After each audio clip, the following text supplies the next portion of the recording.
aquí que estás grabando. Ahora. Es que la había puesto mal. Ya está. Bueno, pues volvemos otra vez a los buenos días por todos lados. Ya lo dije una vez y no lo repito. Bueno, buenos días. Buenas tardes. Y buenas tardes. Y buenas noches. No, quisiera agradecer a Carmen y a Nuria, bueno, la invitación para dar este monográfico, sobre todo a Carmen por el curso que está dando sobre simbología. Y el tema de la Gran Madre, o la Gran Madre Isis, es apasionante, está llena de aspectos muy interesantes. Probablemente yo no llegue a verlo desde el enfoque que está manejando Carmen, que es muy profundo, pero quiero acercarme a la pauta que yo estuve viendo el sábado pasado, cuando estuvimos en una de las sesiones del curso de simbología. Al empezar, quisiera irme a referir a un pasaje de la doctrina secreta del tomo 1, que dice así: es la luz en las tinieblas y tinieblas en la luz. El aliento que es eterno procede de fuera adentro y cuando está en todas partes, y de dentro afuera cuando no está en ninguna parte. Se extiende y se contrae la expiración y la inspiración. Cuando se extiende, la madre se difunde y esparce. Cuando se contrae, la madre retrocede y se repliega. Esto produce los periodos de evolución y de disolución, Manvantara y Pralaya. La gran madre, que está desde el origen, más allá de la creación de este cosmos, más allá de la primera creación, es el velo, como dice Blavatsky, el velo de la seidad, lo que oculta a la seidad del logos inmanifestado. Y este pasaje muy inspirador que escribió Madame Blavatsky en el primer tomo de la doctrina secreta se refiere a la participación de ella. Este universo es la gran madre, si queremos verlo así. Mula Prakriti, la materia que está de alguna manera, como dijeran algunos autores, es espíritu solidificado, si así lo queremos ver. Pero Mula Prakriti no es la materia que conocemos físicamente en este plano, sino es la esencia, el nómeno de la materia, lo que será en la segunda creación la materia que formará este mundo. Y aquí la imagen que a mí me pareció interesante compartir con ustedes. Si ustedes ven en esta parte donde está la flecha manejándose alrededor, toda la oscuridad es la seidad, lo que está atrás. Y después de la seidad, atrás, lo que seguiría antes del primer logos sería la madre. Pero la madre es copartícipe de todo el universo, como tanto lo estuvo insistiendo Carmen cuando describía el árbol sefirotal y se refería a los aspectos de Keter, Joshma y Bina. Ella es vamos a decir, la portadora de toda la esencia cósmica, la que realmente es responsable de que esto se haya formado, pues atrás de ella está la seidad, que es la que ha irradiado vamos a decir, esa forma de la seidad, porque así podríamos llamarle, y que ha hecho la base de este cosmos. Posteriormente, esa gran madre se manifestará en diferentes niveles y de diferentes características. Esta etapa del despertar del universo, el simbolismo sagrado lo representa como un círculo perfecto con el punto raíz en el centro. Este era un signo universal y por lo tanto lo encontramos también en la Cábala. Cada ser que existe desde el átomo a la galaxia tiene su raíz en la misma realidad universal, creadora de vida, de esta gran madre. Esta realidad lo penetra todo, pero nunca puede ser reducida a sus partes. Se revela a sí misma en los procesos de la naturaleza, los cuales son ordenados con un propósito y un significado. En el antiguo sistema mítico de Oriente, en contraste con el posterior sistema bíblico patriarcal, la divinidad podría ser representada bajo la forma femenina como masculina. Es la máscara de un principio finalmente innombrado. Si podemos decirlo así, Mula Prakriti, la base de este cosmos, la gran madre, es la, vamos a decir, es el embelezo, el velo que cubre a la esencia cósmica, a la seidad. Pero posteriormente se representará en diferentes graduales niveles de la materia que estarán formando este universo. La diosa madre había sido venerada como dispensadora y sostenedora de la vida, así como consumidora de los muertos. A las mujeres, como representantes suyas, se les había otorgado una posición suprema tanto en la sociedad como en el culto. Esto deberíamos analizarlo, sobre todo en la etapa del matriarcado, que poco a poco fue yendo superada por la etapa de los héroes, o sea, el patriarcado, hace varios, probablemente más de 1500 o 2000 años, en que esto, no, yo diría que mucho más. Hablaríamos de 3000, 3500 años, en donde cuando surgió la etapa de los héroes en varios lugares del mundo, empezó a ser opacada esta influencia, digámoslo así. Había prevalecido en aquel mundo una forma de comprender la naturaleza y las necesidades de la vida esencialmente orgánicas, vegetal y no heroica. Esto era un punto básico y muy importante. En los más antiguos mitos y ritos de la madre, tanto los aspectos luminosos como los oscuros de esa mezcla de ambos, que es la vida, habían sido honrados por igual. La madre tiene los dos aspectos, tanto la luz como la oscuridad, como es la formación de este cosmos. Representa los dos aspectos, ya a los niveles que la conocemos como la gran diosa, el alma del mundo, ¿sí? Representada en la que vamos a ver en esta sesión en Isis, que tiene un papel sumamente importante y que realmente es la precursora de todas las grandes madres que posteriormente se desarrollan.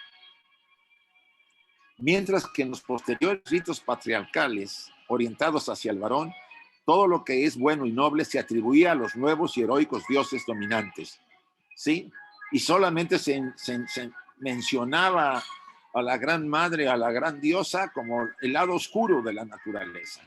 Ese cambio que señala Blavatsky en varios pasajes y que ahora hemos estado repasando, se debió a las nuevas visiones de las religiones monoteístas, básicamente, donde incluso se excluye a la mujer en la participación general de la actividad femenina y hace que de alguna forma, vamos a decir, pierda esa posición que tenía, dejando a los poderes naturales nativos solo el del que de carácter oscuridad. O sea, se le relega como la parte oscura de la naturaleza. Y la parte luminosa, pues son todos los héroes, de alguna manera, que nos hemos conocido a través de los mitos y las leyendas. Pero la diosa del árbol, y esto es en la famosa mitología caldea, en el jardín de la inocencia pristino, la figura delante de la serpiente, si ustedes ven en esta imagen que encontré, es la diosa Gula Bau, mientras que el hombre de la derecha es el dios Dumuzi, su amado hijo y esposo, el hijo del abismo, el señor del árbol de la vida, el dios sumerio que muere y resucita eternamente. Pero ella es la precursora de esta divinidad, ¿sí? De este aspecto masculino. Volvemos, la fuente de todo está enmarcada en el lado femenino de la naturaleza. En el episodio bíblico de Eva y el árbol no se dice nada que indique que la serpiente que se le apareció y le habló era una deidad, que había sido adorada por lo menos durante 7000 años anteriores a la composición del libro del Génesis.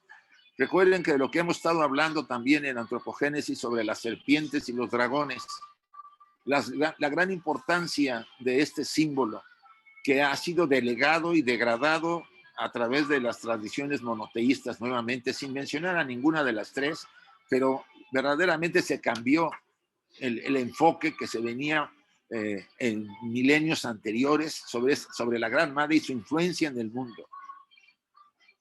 Es claro ahora que antes que entraran violentamente en los viejos lugares del mundo antiguo, los nómadas arios por el norte, los semitas pastores de ovejas y cabras de la reciente edad de bronce y de la primera edad de hierro. O sea, antes de esto, la influencia de la Gran Madre se extendía en todo el mundo. Este famoso autor, Jan Allen, demostró que en los festivales agrarios y cultos mistéricos de Grecia sobrevivían numerosos vestigios de una mitología prehomérica. Recuerden que Homero ya habla de los héroes, ¿no? De Ulises, de Ajax, de todos los que participaron en la guerra de Troya y después en la Odisea cuando Ulises regresa a Ítaca. El lugar de honor no lo ocupaban los dioses masculinos, sino una diosa oscuramente ominosa, y era la madre tanto de los vivos como de los muertos. Este punto importante lo vamos a ver, vamos a decir, cristalizado o enfocado en la gran figura de Isis, la gran madre, la gran diosa. Isis, en egipcio, Isa, la diosa virgen madre, la naturaleza personificada. En egipcio y en copto, Huasi, reflexión femenina del Huasar u Osiris. Es la mujer vestida del sol del país de Shami, Egipto. Es interesante el punto de vista que aquí se comenta cuando dice la reflexión femenina de Huasi u Osiris. Blavatsky insiste que Isis y Osiris eran un andrógino. Muy interesante este punto, que era la raza previa a la separación de los sexos. Cuando hay la separación de los sexos, estos dos aspectos divinos encarnan en seres humanos y se convierten en los que van a ser lo que le llamamos la generación gobernante divina de los pueblos. Y entonces Osiris e Isis, como entidades separadas, ya no como ese andrógino original, participan de este gran mito que conocemos en general, y no voy a tocar esta tarde porque no es el objeto entrar a este mito, sino señalar centradamente la gran figura de esta diosa, de la diosa madre. Isis latona es la Isis romana, hija y madre de Osiris, de igual modo que Baj es hija y madre de Logos, de acuerdo a la doctrina secreta. Y aquí es muy interesante desde el enfoque de los romanos. Es reflexión femenina, o sea, es la hija y la madre de Osiris, la hija y la madre. ¿Qué quiere decir? Que de alguna manera Osiris es un aspecto masculino y Isis es el aspecto femenino. Incluso si quisiéramos agregar a Set, sería el aspecto oscuro también de este andrógino. Pero no quiero entrar por esa línea, sino vamos a centrarnos en la imagen de Isis, la gran madre, ya como esa gran diosa. Es la madre o matriz de la tierra. Es asimismo la diosa que da vida y salud. Estamos hablando de la doctrina secreta. Isis es una diosa lunar por estar relacionada con nuestro satélite a causa de los misterios lunares y por ciertas consideraciones acerca de la fisiología y naturaleza de la mujer, tanto en el orden físico como en el orden psíquico. Isis estaba consagrada al ibis y al gato. Es interesante este punto. Si después de la separación de los sexos en la tercera raza Lemur, los dioses que habían ayudado y encarnado para darnos la mente, después participaron en la gobernanza de la humanidad que empezaba a formar grupos y necesitaba líderes, y en este caso eran líderes divinos para poder gobernarnos. Si ustedes conocen el gran mito de Isis y Osiris, y Set, y Horus, y Neftis, etcétera, que son todo un grupo de personajes que participan en este culebrón, un culebrón egipcio muy interesante, que duró, por lo menos se habla de él, ya en las pirámides, en los pasajes de las antiguas pirámides del Imperio Antiguo, estamos hablando de 3.000, 2.500, 3.000 antes de Cristo, e incluso en la época predinástica, cuando se encuentran ciertas paletas con los nombres, por ejemplo, del rey, del faraón Alacrán o del el rey Alacrán, como que todavía no unificaba Egipto, porque es Menes el que lo unifica en la primera dinastía, ya se hablaba de Horus. Y por supuesto estaban los mitos de Isis y Osiris.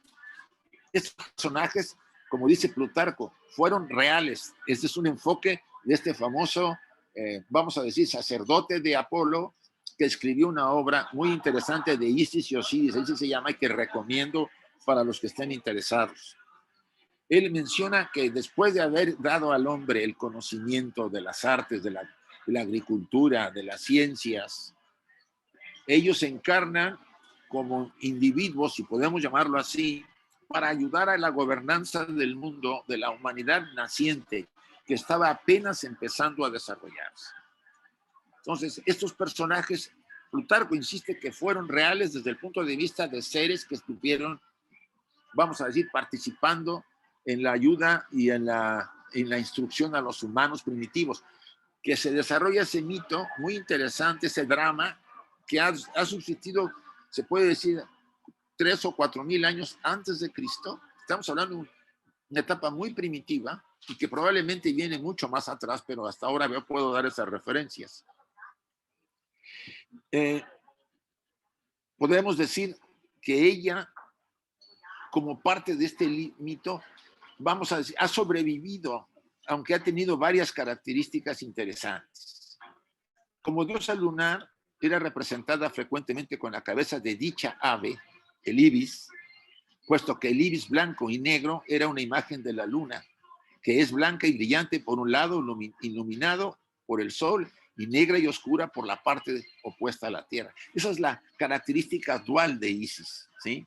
Por un lado es la gran madre, la dadora de la vida, la que influye en la generación, en la tierra, en la mujer, tiene un gran impacto, pero también es la maga, la maga y bajo ciertas formas de Isis, ¿se acuerdan? La diosa Leona en Egipto, que es una forma de ella, es destructiva, etcétera, etcétera.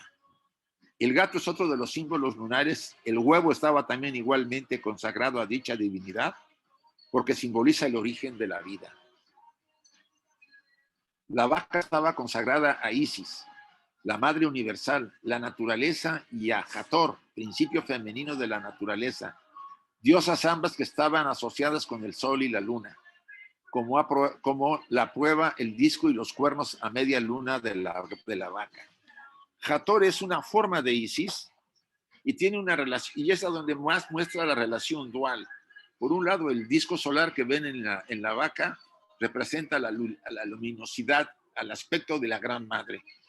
Pero los cuernos significan la parte oscura de Isis, ¿no? El lado de la magia, de la representación del mundo de los muertos, de la influencia que tiene en esos aspectos. Recuerden que ella en el mito de Osiris y Isis, ella resucita a Osiris para poder tener con él la relación que va a permitirle embarazarse de Horus.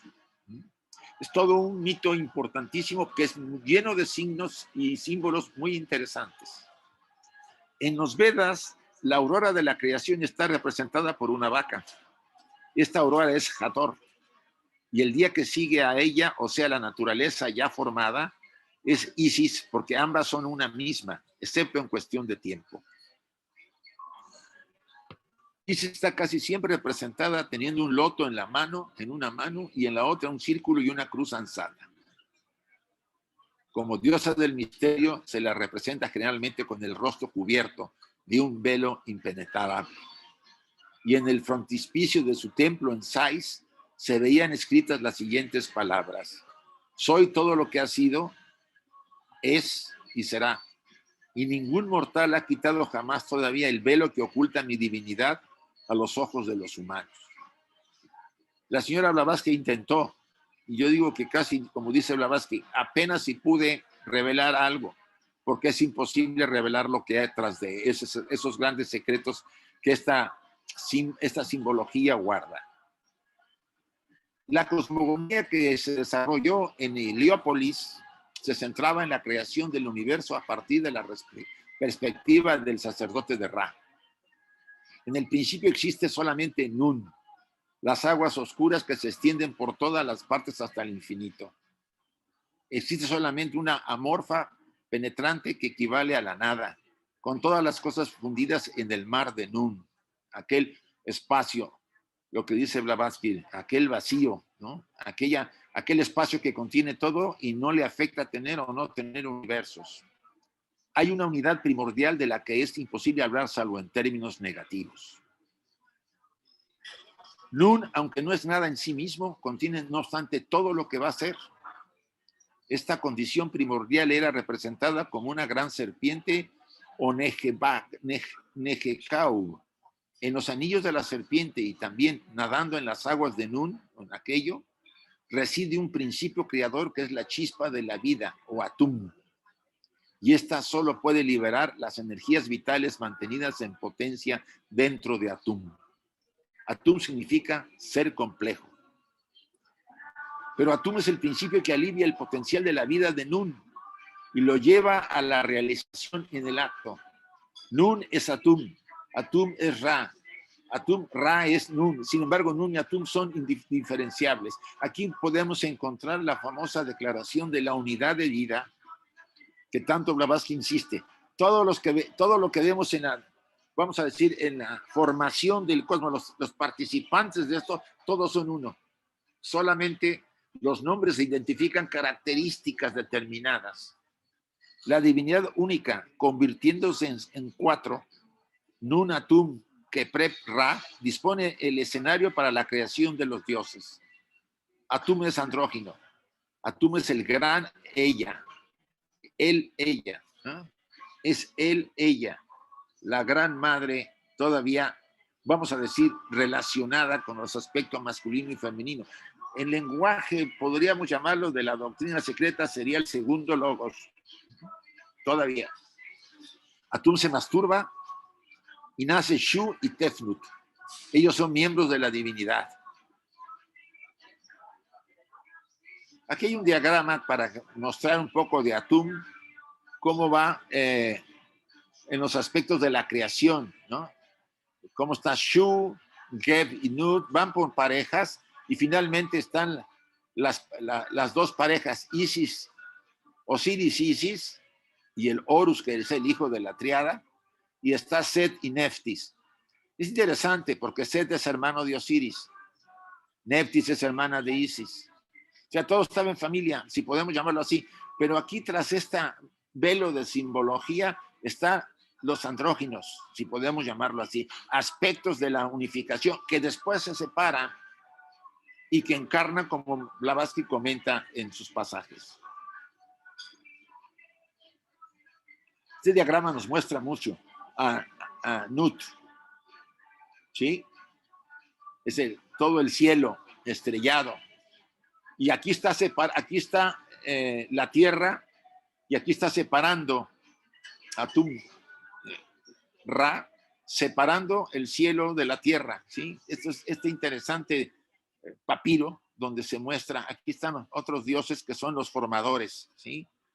Alrededor de el que separa el firmamento de la tierra seca.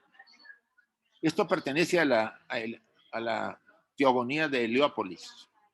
Y aquí tenemos a los principales personajes de esta teogonía, ¿no? Anubis, Neftis. Recuerden que Neftis lleva un vasito en la cabeza. Set, Horus, Isis siempre lleva una silla, que es la silla del poder, la silla del trono. Osiris, y aquí está Amon-Ra. Esta diosa, no me acuerdo, es una diosa de estelar, porque lleva el símbolo de la estrella en la cabeza, tiene un significado, probablemente es esa diosa esa estrella que era muy importante en Egipto, que regulaba las mareas, etcétera, etcétera. Orión, no sé, no estoy seguro ahorita, pero bueno. Y Tot, la sabiduría. Apuleyo. aquí es muy interesante, hago aquí referencia a la obra de Apuleyo, Metamorfosis, o sea, el asno de oro de Apuleyo. ¿Por qué? Porque Apuleyo vivió en el segundo siglo de la era cristiana. Y él, muy probable que participó en los misterios de Isis que eran famosísimos en aquella época en Roma. Y él ha de haber retomado toda la parte de esos misterios, porque algunos historiadores hablan de que lo que dice Apuleyo es real, que si no él conocía los misterios no podía haber narrado lo que vamos a ver ahorita. Dice Apuleyo llamando a Isis, reina del cielo, la naturaleza y la madre de las cosas, señora de todos los elementos, origen y principio de los siglos, divinidad suprema, reina de los manes, o sea, de los magos, primera entre los habitantes del cielo, tipo uniforme de los dioses y de las diosas. Dice ella, ya, Isis, yo soy aquella cuya voluntad gobierna las bóvedas luminosas del cielo, los cefiros saludables del océano, el lúgubre silencio de los infiernos. Como potencia única soy adorada por el universo entero bajo múltiples formas, diversas ceremonias y 1000 nombres diferentes. Y aquí podemos poner a María, porque mucho de la tradición cristiana está tomada de la visión de los misterios de Isis. También los griegos tomaron para hacer los misterios de hay estos famosos misterios donde está la madre naturaleza, Isis, Eleusis, perdón. Los misterios de Eleusis están basados mucho en los misterios de Isis. O sea, casi todos estos pueblos tomaron muchísimo, como dice ella, tiene 1000 nombres en diferentes tradiciones. La gran diosa Isis tiene diversos aspectos como son, podía devolver la vida como a Osiris, señora de los muertos y soberana de las moradas del Sphinx, según Herodoto, diosa del suelo fecundo donde germina la vegetación. Isis fue el origen, la tierra negra del delta. Isis está asociada a la estrella Sirio, perdonen, es la diosa de la estrella Sirio, la que anunciaba las inundaciones del río Nilo. Los misterios de Isis eran ritos de iniciación religiosa realizados en el culto a la diosa Isis en el mundo grecorromano. Fueron modelados en otros ritos de misterio, particularmente los misterios eleusianos, en honor de la diosa griega Demeter. Perdón, se me había olvidado la diosa Demeter. Y se originaron en algún momento en el siglo III antes de Cristo y el siglo II. A pesar de sus orígenes principalmente helenísticos, los misterios aludían a las creencias de la antigua religión egipcia en las que surgió el culto a Isis. Los misterios respondían a una necesidad primordial dentro del hombre, una respuesta al anhelo individual. Ella, la magna madre, la sagrada, fue la sanadora del hombre, la que resucita. ¿Quién viene en ayuda del sufrimiento? Y los que con ellos sufrieron, sentados, humilde y llorosa por los pozos de Biblos.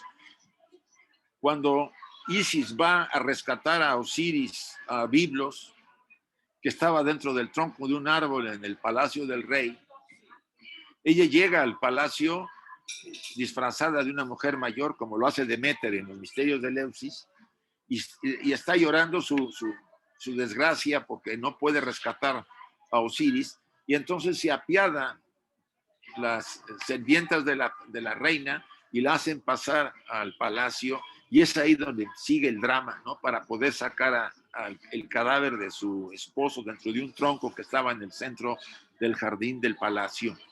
Se lo lleva a Egipto y ahí sigue el mito. Entonces ella va a rescatar y después a resucitar a esa parte de ella. Ella es el santuario nunca ausente de la humanidad, de quien incluso las puertas del infierno eran abiertas a los que realmente eran penitentes.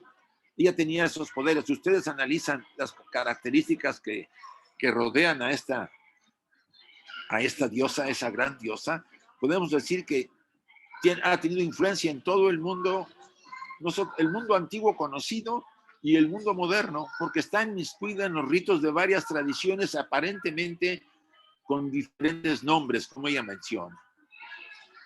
Por eso Isis dijo, he revelado las iniciaciones místicas de la humanidad, he enseñado referencia a los dioses, he establecido los templos. Características muy interesantes de ella. Y eso en las iniciaciones. Recuerden que en Egipto había iniciaciones menores, que eran las de Isis, y las iniciaciones mayores, que eran las de Osiris. Más o menos jugaban el mismo papel que los misterios de Eleusis, y más o menos jugaban el mismo papel que las iniciaciones, los misterios cristianos, cuando originalmente los misterios cristianos eran igual a los misterios paganos, porque tenían sus misterios menores, los misterios cristianos y sus misterios mayores. Y casi todos habían copiado de estos antiguos misterios sus prácticas y tradiciones y rituales. Después vinieron las modificaciones de los misterios cristianos a través de todos los grupos gnósticos, y vinieron los primeros concilios y cambiaron totalmente el panorama para que no se igualara a los pueblos paganos. Las curaciones aparecieron cuando menos se esperaba y cuando el futuro se veía más oscuro. Entonces la apertura estaba allí para que el poder divino brotara, iluminando y resucitando la vida, como a través del lamento de Isis Osiris podría ser resucitado de la fragmentación y la muerte. ¿Qué significa el momento en que Isis resucita con su hermana Neftis a Osiris? Es muy interesante, porque de alguna manera en el momento que aparentemente viene la muerte, hay una resucitar, hay una recuperar la vida. Si no hay un trance de pasar por la muerte, que simbólicamente significan los misterios, la transmutación que habla Carmen, el nigredo famoso, que esa es la muerte de Osiris simbólica, que todos somos Osiris, nuestra esencia es osiríaca, de acuerdo a este enfoque, ¿no? El centro de nuestro ser es Osiris, la parte espiritual profunda, y ella es el alma que viene a rescatar a Osiris, o el reflejo de Osiris en la personalidad. Recuerden que hay un Horus, el hijo, que es la personalidad, un Horus viejo, que representa a la personalidad vieja, y un Horus joven, el renovado, el que nació de la relación de Isis y Osiris, y que él es el que conquistará y destruirá. Bueno, no destruye a Set, más bien lo que hace, dice el mito, vencerlo en la lucha, y le dice Isis que le quite los órganos sexuales para que ya no afecte más. La función importante de este mito, a través de los rituales y los misterios, era recuperar nuestra naturaleza divina, anulando la parte oscura, pero no la podemos destruir, es parte de esa dualidad, de esos polos que existen en nosotros, que tanto insiste la señora Blavatsky al decir que luz y oscuridad son necesarios para la evolución. Y ahí y está aquí en revelación individual, en el dinamismo de su poder infinito. El otorgamiento de paz y armonía sobre lo que está en peligro, que el poder de Isis aún se manifiesta.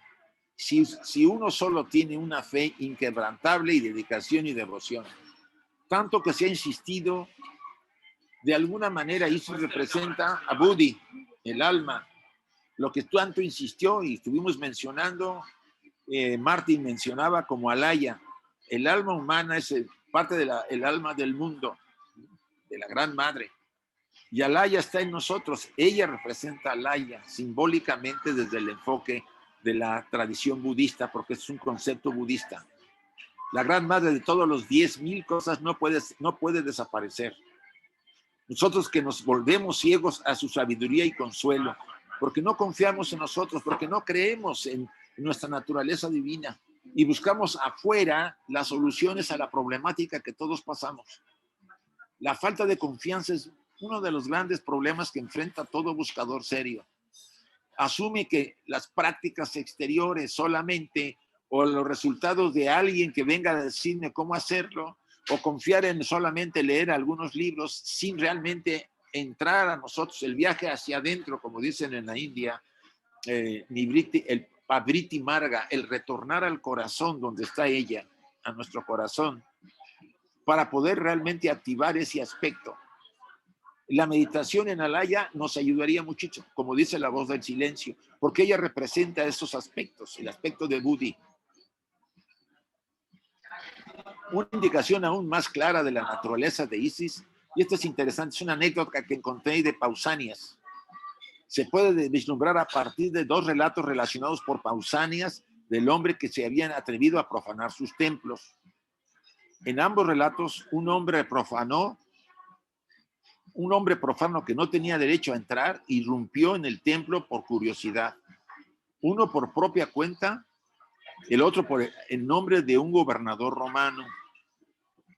Ambos entraron durante el tiempo del festival.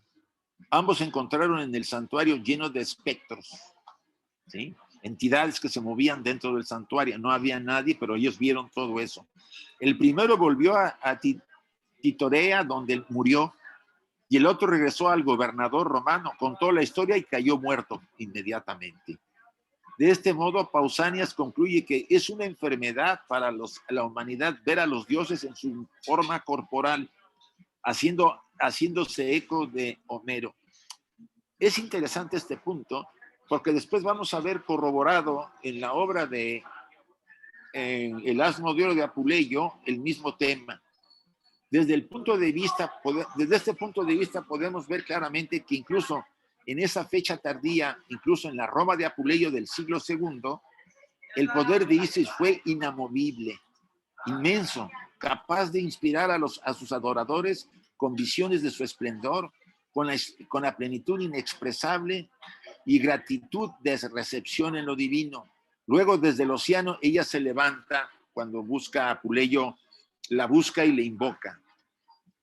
El relato de los misterios de Apuleyo se encuentra en el libro 11, comenzando el asno de oro, que recomiendo y den una leída a esta obra.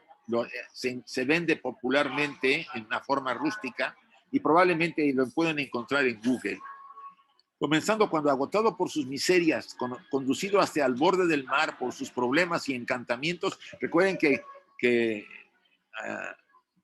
se había convertido el personaje del asno de oro en un asno por tentar a la magia, ¿no? Al ir a un pueblo donde había hechiceros y brujas, y él se toma un brebaje para ser más bello y se convierte en un asno, ¿no? Es interesante. Se llamaba Lucius. El héroe se sumerge 7 veces en el océano y con la cara manchada de lágrimas gira hacia al orbe de la luna, llena cuando emergió de las olas del mar. O sea, él se metió al mar ya desesperado, se quería ahogar, ya estaba, no sabía qué hacer. Se sumerge 7 veces, sale del mar y ve la luna llena, llorando, y es cuando la invoca a Isis. En una situación desesperada, desprovisto de toda esperanza, se dirige a Isis. Al pobre Lucius, cuya verdadera naturaleza en virtud de su nombre es luz, es interesante que Lucius significa luz, todavía atrapado en el cuerpo de un asno, ella habla. He aquí, Lucius, conmovido por tu corazón, vengo a ti, dice Isis. Yo, la madre natural de toda la vida, amante de los elementos, primer hijo del tiempo, divinidad suprema, reina de los infiernos, primero de los que están en el cielo, la manifestación de todos los dioses y de diosas, yo que gobierna por mi asentamiento, la cresta de la luz, en el cielo, las olas purificadoras del océano y los lamentables silencios del infierno, yo, cuya única divinidad es venerada sobre toda la tierra bajo múltiples formas, ritos variables y nombres cambiantes. Ella advierte a Lucius que solo la recuerde por el guardar el recuerdo, rápido en el corazón de su corazón. Debe, si permanece fiel, vivir después de la muerte, alabándola en los campos de Elysian. Porque si se encuentra que merece mi amor por su dedicada obediencia, devoción religiosa, la castidad constante, descubrirá que está dentro de mi poder prolongar su vida más allá de los límites establecidos por el destino. Le dice todo eso a Lucius. Consagración al alma humana preocupada. Es bastante cierto que aquí no tenemos simplemente un relato literario de los misterios. Aquí Apuleyo probablemente tuvo acceso a, vamos a decir, a ritos secretos en el que se llevaba a cabo en los templos de Isis, que eran famosísimos en la antigua Roma. Según el Asno de Oro, la iniciación se realizó de la manera de la muerte voluntaria y la salvación obtenida por favor. Solo la misma Isis pudo determinar quién debería ser iniciado y cuándo. Así Lucio solo comienza a prepararse para los misterios después de que Isis se le aparece en un sueño. Pareciera que todos los que participaban en los ritos de Isis tenían que antes soñar con ella o no se les ocurría entrar a los misterios porque tendrían muchos graves problemas. Es lo que queda, y eso no solo dice Heródoto, sino lo dicen varios historiadores antiguos. La aplicación de que se pensó que si Isis comandaba directamente a sus seguidores es apoyada por Pausanias, una escritora griega de la misma época que Apuleius, quien dijo que no se le permitió a nadie participar en los festivales de Isis en su santuario en Titorea sin que ella los invitara en un sueño. De ahí la importancia de los sueños desde el enfoque de Isis, porque ella tiene que ver con la parte oscura de la luna y está relacionada con la magia y con toda una serie de aspectos psíquicos. Y por inscripciones en las que los sacerdotes de Isis escriben que ella los llamó a convertirse en sus sirvientes, soñando previamente antes con ella. Esto es muy interesante y ahora pareciera que todo esto es superchería para la época moderna, pero en realidad era más real de lo que ustedes y yo nos imaginamos. El suplantamiento de las nuevas religiones monoteístas hizo que todo esto parecieran mentiras, fantasías, creaciones banales de parte de una serie de ignorantes de la antigüedad. ¿Ustedes creen que un Platón, que un Sócrates y que una gran cantidad de individuos sabios y gobernantes de países que participaban en los misterios de Eleusis y de Isis eran tan ignorantes como para ir a un lugar donde lo estaban engañando? Cuestiónense. Antes de la iniciación propiamente dicha, Lucio debe someterse a una serie de purificaciones y rituales. El sacerdote lo baña, le pide perdón a los dioses en su nombre y lo rocía con agua. Esta confesión y arrepentimiento de los pecados pasados encaja con un énfasis en la castidad y otras formas de abnegación que se encuentran en muchas otras fuentes sobre el culto a Isis. Luego Lucio tiene que esperar 10 días mientras que se abstiene de comer carne y vino antes de que comience la gran iniciación. Yo aquí ya no entro en la gran iniciación porque el mismo Apuleyo no entra ya tanto al detalle debido a que ya reveló bastante. Pero quisiera haber traído para ver la importancia de esta figura que no solamente representa la parte cósmica, sino la de los divinos seres que nos guiaron y nos enseñaron, y después los dioses que nos han guiado y han estado inspirándonos y están en nosotros. Finalmente me quedo con esta bella invocación, se me quedó muy grabada. Yo soy la madre de todo lo que vive, la señora de los elementos, la primera criatura del tiempo, la divinidad suprema, la reina de quienes están en el inframundo, la primera entre quienes pueblan el cielo, la manifestación uniforme de todos los dioses y de las diosas. Yo que con un ademán gobierno las crestas de la luz en el éter, las olas purificantes del mar y los silencios lamentables del subsuelo. Yo, la divinidad única, venerada en todo el mundo de muchas maneras, con muchos rituales y con diversos nombres. Os agradezco esta participación con esta última imagen. Quisiera abrirlo para poder, si quieren ustedes, ahondar con comentarios, aportaciones, etcétera, etcétera. Por favor, gracias a todos. Isaac, por mi parte, te agradezco mucho. Este aporte es muy, muy importante y era muy necesario para ampliar lo que estamos estudiando justamente en el curso de simbología y teosofía. Es uno de los aspectos, como tú decías, de una civilización que impregnó prácticamente todas las religiones del Mediterráneo, se ha expandido por todo el Mediterráneo y llegando a ser utilizados todos estos sistemas iniciáticos. Fíjense ustedes que la ciudad de París, en realidad la palabra París es Isis. Allí había un templo muy importante donde está ahora Notre Dame. Era un templo dedicado a Isis, a la diosa Isis.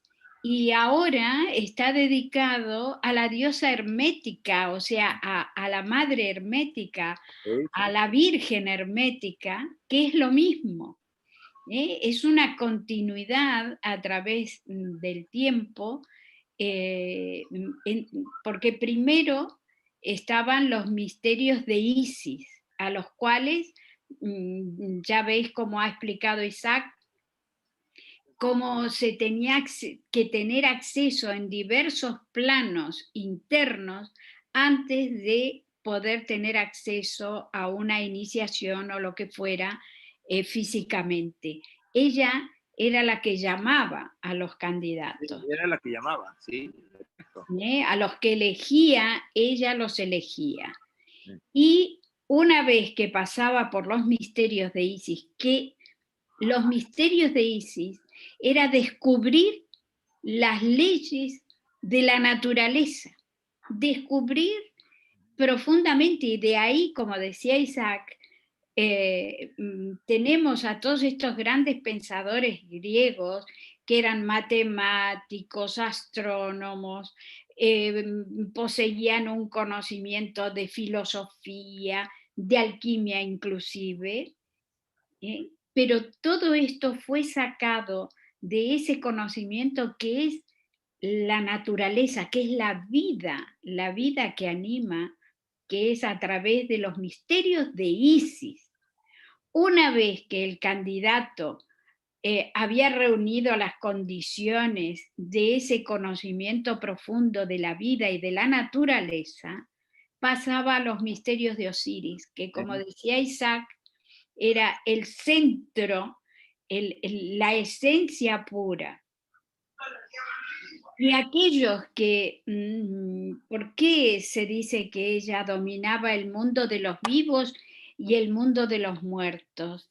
Es que en realidad uno tiene que morir en determinados niveles para vivir en otros, y a su vez morir y volver a revivir en otros niveles. Este es el proceso eterno de los ciclos que sigue la naturaleza.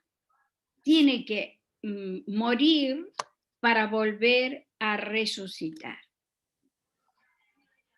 Fíjate que ese es el símbolo que hoy te recordé del pasaje donde dice, si la semilla no lleva fruto, si la semilla no muere, no lleva fruto. Claro. Ahí está ocultándose el significado del cambio, de la transformación, de la metamorfosis, si quieres también comentarlo así. Exactamente. Y entonces esto se fue guardando en los anales y en los conocimientos que se fueron transformando con el tiempo, porque se dice que el país de Kem, que era Egipto, el país de la tierra oscura, fue donde uno de los puntos donde surgió incluso la alquimia. Sí, sí. Sí, hay la primera literatura, hay varias obras de la llamada la alquimia primitiva egipcia, donde ella y su hijo Horus son los dos personajes importantes de esa obra alquímica, ¿sí?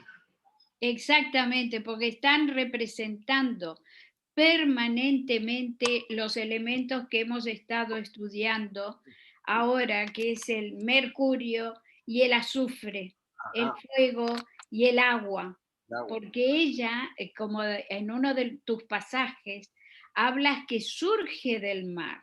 Sí, sí. Surge del elemento líquido, del elemento húmedo. Sí, sí, sí. Esto es, digamos, en otro lenguaje, pero se rescata la misma sabiduría, el mismo conocimiento. ha ido pasando a través de los tiempos y luego se volcó todo esto en las vírgenes negras, que son las que guardan la Virgen hermética, la que está esperando esa naturaleza oculta, que está dentro, que está esperando que la descubramos, que era lo que comentaba recién Isaac, ¿no? Que está esperando que la llamemos para ella responder inmediatamente. Si obligatoriamente hay que pasar por los misterios de Isis. Sí, sí, sí. Le llamemos misterios de Isis, le llamemos misterios de la Virgen Hermética, o le llamemos los misterios de María, de la Virgen María, o como queramos llamarle, pero en realidad han sido deidades solares, que en esa duplicidad del sol-luna, Osiris e Isis, en ese matrimonio, digamos, en esa unión, es lo que surge todo el universo. Esto es, vamos, te felicito, Isaac, me ha encantado. Por lo menos a mí me ha gustado mucho. Y bueno, pues muchas gracias. Y no sé si alguien quiere comentar algo más o hacer alguna pregunta a Isaac.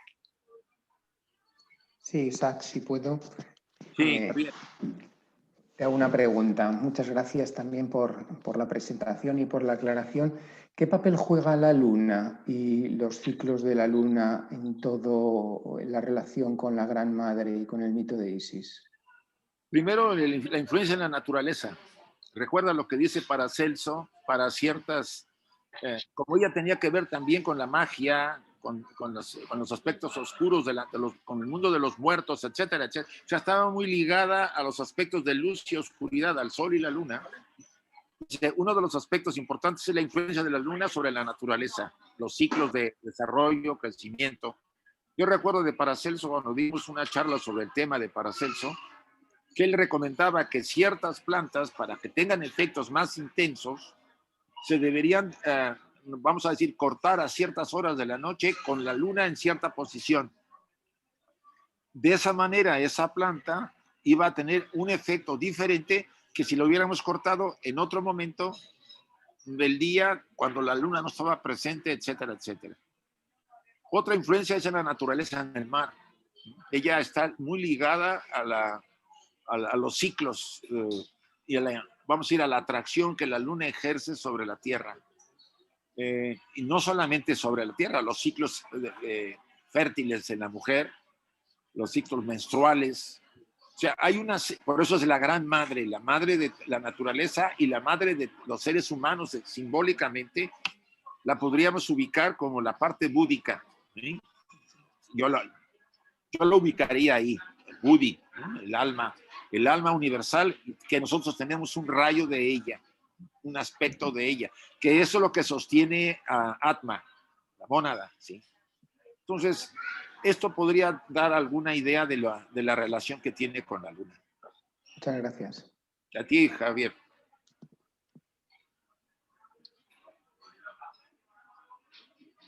Qué bueno, si no hay más preguntas.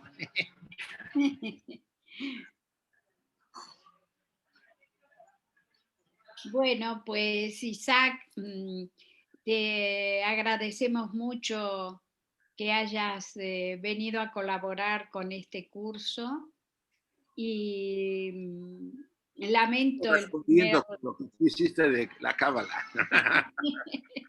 hacemos intercambio. Vale. Y ya seguramente de cara al futuro, pues como seguiremos haciendo este curso, cuando haya algún tema monográfico interesante en el que puedas volver a participar, pues con mucho gusto te volveremos a invitar. Gracias, Carmen. Gracias a todos. ¿Cuántos hay? No me acuerdo, ya no me fijé. Llegamos a 68. Ay, mira, espero que no sea porque no pudieron caber. Claro. Bueno, Isaac, pues muchas gracias Y gracias a todos los que han estado participando. Pues, Gracias a por esta vosotros. oportunidad Muchas gracias, de aprender con ustedes. gracias.